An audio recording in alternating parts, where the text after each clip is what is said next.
Asian and Asian American recipes to try during the holidays. For this holiday season, NBC Asian America rounded up some recipes and holiday favorites from chefs and food lovers around the country that you can make from the comfort of your own kitchen. Bulalo is well known in the town regions of Batangas and Tagaytay where beef is prevalent, Ponseca said of the bone marrow soup. It's so important because it highlights one of the main cooking techniques in the Philippines, which is niliga, and so from this dish with beef, bone marrow, cabbage, potatoes and corn, it can transform into the actual dish called niliga. She said it turns into picaro and if sourness is added to it, it can transform into kansi. If you can master this, you can master any other Filipino dishes, Ponseca said. In a large stock pot, bring 1 gallon, 4 liters, water to a boil. Season the beef shanks liberally with salt and pepper. Add them to the boiling water and let the water come back to a boil. Reduce the heat to medium-low so the water simmers. Skim off any impurities from the top. Add the peppercorns, garlic, bay leaves, and onions and cook the beef shanks for 2.5 to 3.5 hours, until the marrow is tender. Keep an eye on the pot, add water as needed to keep the ingredients just covered. Add the scallions, potatoes, cabbage, and corn and cook for 10 minutes more, or until the potatoes are cooked through. Taste and season with fish sauce. Serve in deep bowls with sausawan alongside, making sure each serving has some beef, onions, potato, cabbage, and corn. When you add corn and cabbage to the soup, as we do, bulalo is sometimes called niliga, which is also the Tagalog term for boiled. Some people also add bananas or plantains. Another common variation is kansi, a blend of bulalo and sinigang soured with a tart Filipino fruit called batuan. Filipino food is always served with condiments within easy reach, even at a street vendor where you stand and eat. These condiments let diners customize the flavor of the meal in the form of a self-mixed dipping sauce, which is generally known as sausawan. The most common of these are vinegars, plain, and sometimes those flavored with chili and garlic or herbs, like the pinakurat recipe that follows, fish sauce, patis, soy sauce, a bowl of limes, lemons, or the native calamansi fruit, cut and squeezed to order, and whole fresh hot and mild chilies. Occasionally, you'll find chopped tomatoes, sliced onions, and bagoong. Diners get individual bowls and use their spoons or forks to mash chilies with vinegar as they see fit, or stir together patis and calamansi, or make whatever sausawan they prefer. No Filipino dish is seasoned perfectly until it is on the table in front of you and you add the salt, sour, heat, and even umami flavors that make it perfect to you. You can store this all-purpose sweet and spicy vinegar in clean mason jars, but it is easier to keep it in repurposed glass bottles. Note that this recipe can be adjusted as you like. Try using different chilies or other spices like bay leaf. Makes 3 cups, 720 ml. Put the garlic, dried fruit, chilies, ginger, and peppercorns in a clean glass jar or bottle and cover with the vinegar and fish sauce. Loosely cover or cap the jar and let sit at room temperature in a dark place for 48 hours. Transfer the jar to the refrigerator. The pinakurat will keep indefinitely, and the flavors will continue to develop over time. Ponseca and Trinidad said one of their most popular desserts at Jeepney is bibingka, a coconut rice cake, but Trinidad said they notice a high demand for it during the holiday season and this recipe in particular is near and dear to Ponseca's heart. Preheat the oven to 350 degrees Fahrenheit, 175 degrees Celsius. Grease a 9-inch, 23 centimeters, cast iron skillet or baking dish with butter or cooking spray and line it with the banana leaf. Trim the edges of the leaf so that it hangs over the skillet or dish by only an inch or two, then coat the leaf with more butter or spray. In a large bowl, stir together the rice flour, sugar, baking powder, and salt. In a medium bowl, beat together the coconut milk, whole milk, melted butter, and raw eggs until well combined. Slowly mix the wet ingredients into the dry ingredients, making sure they are well incorporated. Pour the batter into the prepared skillet or baking dish and top it with the salted egg slices. My family never ate lamb when I was growing up, so I didn't try it until I got to culinary school.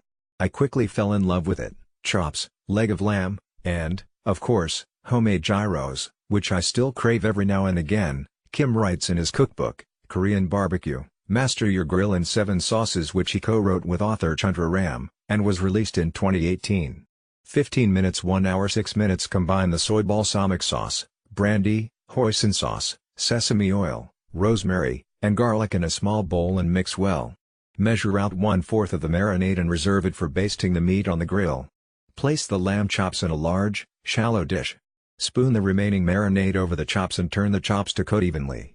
Marinate at room temperature for 1 hour. Heat the grill for direct heat cooking to medium, 350 degrees Fahrenheit to 375 degrees Fahrenheit. Place the chops on the grill over the flames and cook for 3 minutes. Brush or lightly spoon some of the reserved marinade on the chops, turn the chops over, and brush or lightly spoon marinade on the second side. Cook the chops for about 3 minutes longer, until lightly charred on each side. Transfer the chops to a serving platter and let rest for 4 minutes, then serve. Kung Fuit. If you can't find lamb, this marinade also works well with the rich flavor of beef, so use it on steaks. This recipe is very dear to my heart, as it was my first attempt to use ingredients that didn't normally go together, but made sense to me. In Asian cooking, vinegar is often used to cut saltiness from soy sauce or other ingredients. For me, balsamic vinegar has the perfect mix of sweetness, acidity, and body to combine with the brown sugar and soy sauce here. 10 minutes in a small bowl. Stir together the cornstarch and water until the cornstarch dissolves and the mixture is the consistency of heavy cream, adding more cornstarch if the mixture is too thin. Combine the brown sugar, vinegar, and soy sauce in a small saucepan and bring to a boil over medium heat, stirring to dissolve the sugar. Stir the cornstarch mixture briefly to recombine, then stir it into the soy vinegar mixture and simmer over low heat for about 3 minutes, until the sauce thickens enough to coat the back of a spoon. Remove from the heat, let cool completely, then refrigerate in an airtight container. This sauce will last for months without going bad. In Cravings, Hungry for More, Chrissy Teigen's second cookbook, she writes that while it's hard to get recipes from her mom, she knew she had to include her mom's pad thai recipe. The recipe below for pad thai carbonara comes from a morning hen Teigen's mother started making bacon pad thai out of nowhere. Eggs and bacon make it a whole lot like a carbonara, but the Thai flavors make it pad thai, Teigen writes in her cookbook Cravings, Hungry for More, which was released in 2018. You are so very welcome for this beautiful hybrid beast. Separate the broccoli crown from the stem. Trim the end off the stem, peel it, and cut it crosswise into 1/4 inch thick points. Separate the crown into small florets. In a small bowl, whisk together the sweet soy, soybean paste, fish sauce, and less sodium soy. This is your sauce. In a wok or very large sauté pan, cook the bacon over medium heat until just gently crisped. I mean, don't go crazy, just get most of the fat rendered, 6 to 7 minutes. Add the garlic and chili powder and cook, stirring, for 1 minute. Increase the heat to medium-high, add the sauce, and cook until reduced slightly, about 1 minute. Add the broccoli, splash with half the chicken broth, and cook until just tender, 3 to 5 minutes. Increase the heat to high. Add the spaghetti and the rest of the broth and cook, tossing, until very hot and the sauce is absorbed, 3 to 5 minutes. If it feels too dry, splash in more broth or water a little at a time. Season with additional soy sauce and fish sauce to taste. Remove the pan from the heat, add the eggs, and toss until the eggs are creamy. Toss in the scallions and serve.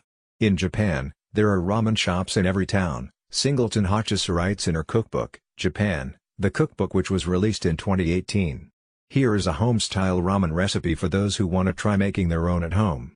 Preparation time, 2 hours. Cooking time, 2 hours 15 minutes. Position a rack in the center of the oven and preheat to 450 degrees Fahrenheit, 230 degrees Celsius/gas mark 8. In a large bowl, toss the chicken, carrots, negi, and ginger with the salt. Rub with the sesame oil and dump onto a rimmed baking sheet. Roast for 35 minutes until nicely browned. Scrape the roasted chicken and vegetables into a large heavy pot and add 4 quarts, 4 liters, cold water. Bring almost to a boil over high heat, reduce to a simmer, and cook, covered, for 1 hour. Scoop out the chicken thighs and shred the meat off the bones into a medium bowl. Wet the chicken meat with a small scoop of broth. Return the bones to the pot and continue simmering the broth, uncovered, for 30 minutes. Strain into a clean medium pot and discard the bones and vegetables. Place the flour in a large bowl and drizzle in the sesame oil. Mix with your fingers until pebbly. Make a well and break in the whole eggs and yolks. Mix with your fingers until the eggs and flour are incorporated, but the dough is still a bit crumbly. Turn out onto a work surface and knead until smooth and pliable, about 5 minutes. Let the dough rest for at least 30 minutes. Roll the dough out using a Simon Key, noodle rolling machine, or Italian pasta machine. Then cut the dough into thin noodles 1/8 inch, 3 mm, wide. Cut those noodles into 9 inch, 22 cm, lengths with a pizza cutter. Sprinkle the noodles generously with flour and toss the flour into the noodles, to help prevent sticking. but keep the noodles aligned. Fill a large pot 3/4 full of water and bring to a boil over high heat. Bring the broth to a simmer over medium-high heat and adjust to a bare simmer. Prepare 6 large donburi, deep soup bowls. Measure in 1 salt flavoring of choice per bowl, 2 tablespoons miso, 4 teaspoons soy sauce, pour 3/4 teaspoon salt. Whisk 4 tablespoons broth into each bowl to emulsify the flavoring. Add the noodles to the boiling water and cook for 2 minutes. While the noodles are cooking, add about 1½ cups, 12 fluid ounces/350 milliliters, broth into each bowl and whisk to combine with the flavoring liquid. Drain the noodles and divide the noodles among the bowls. Working quickly, so the broth does not cool, keeping each ingredient in its own area, add 2 heaping tablespoons chicken meat, 2 heaping tablespoons greens, ½ tablespoon negi, an egg half, and a small piece of nori.